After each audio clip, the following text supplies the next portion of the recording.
Hey everyone, you voted in tricky words as our topic for today's session. So let's get cracking.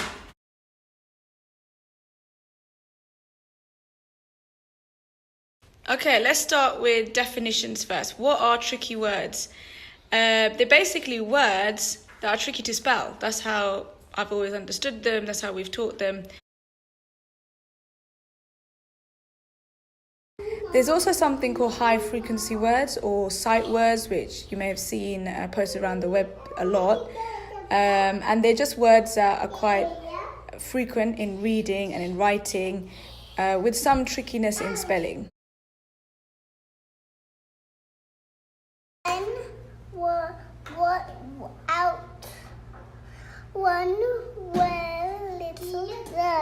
There, good. And that one over here was that one?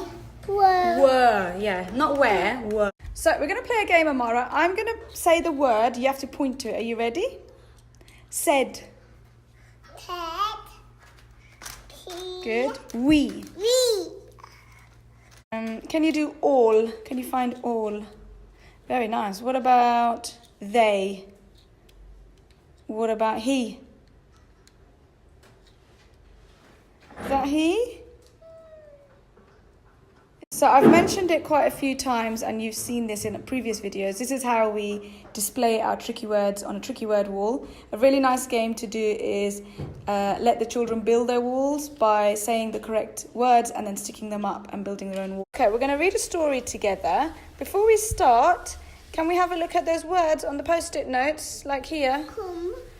Come. So they're a bit trickier to read. So that one says came. Yeah, and this one? Dragon. Dragon, fantastic. So these are the words that are going to be in the story, okay? We're going to look out for them. Angry.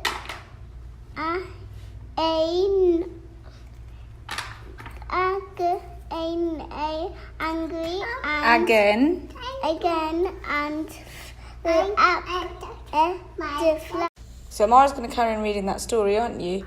And I'm just going to explain what I did here with these words. Hang on, I better move to another side of the room. So I did it quite quickly, but I looked at the book just before she picked it out, and I chose a tricky word that I knew was occurring in the book, and that one was out. So I wrote it down, and we looked at that word before we started reading. And I knew that she would probably struggle with these two words. Like I said, I just did a few. You might be able to pick out a few more maybe, and I would have done so myself. And we sounded them out just before we started to read them, so she can refer back to. So practice sounding out tricky words before you intend to apply them in reading. And if you forget to, or you don't get a chance to, use the reading time or when they're reading books and you come across a tricky word as a learning point. Okay, I took the same flashcards that I have on my tricky word wall. I've just taken them off and put them in this little inflatable pool. And there's so many games you can play with this. You can literally ask your children to close their eyes, pick up a card, and they have to try and read. And just to change it up a little bit, you could add paper clips to the same words. And I've made this magnetic fishing rod ages ago. So I would say Amara or Hiba, as she wants, could you find the word go? And they'd have to pick out the correct tricky word by reading it.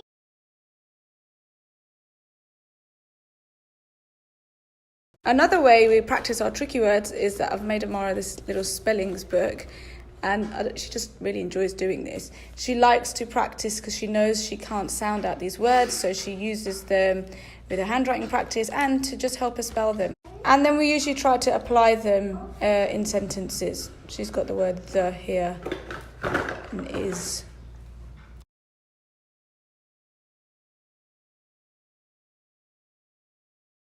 So to conclude, tricky word teaching tips. God, I do love my alliteration, don't I?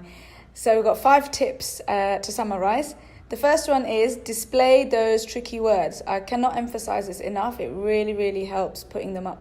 Number 2, explain why they're tricky and special. I found this really helped Amara. Like, she really was wondering, why are they so tricky, Mama? What is it about them? And I said, they're very hard to spell. You can't use your phonics.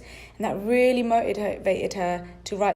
Number 3 is all about how you can make teaching tricky words more fun. So read them often and learn them through games. So like I showed you earlier, fishing for tricky words.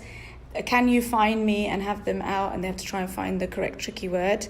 So additional games could be tricky word matching pairs, which is quite simple. If you just print out or have 2 sets of tricky words, turn them all over and the children have to match up each pair. The tricky word bingo or a treasure hunt. So all those help with reading. And now for writing, I personally think the best way would be to do them in some handwriting sessions or the spelling style of sessions like look, cover, check, and use them in sentences.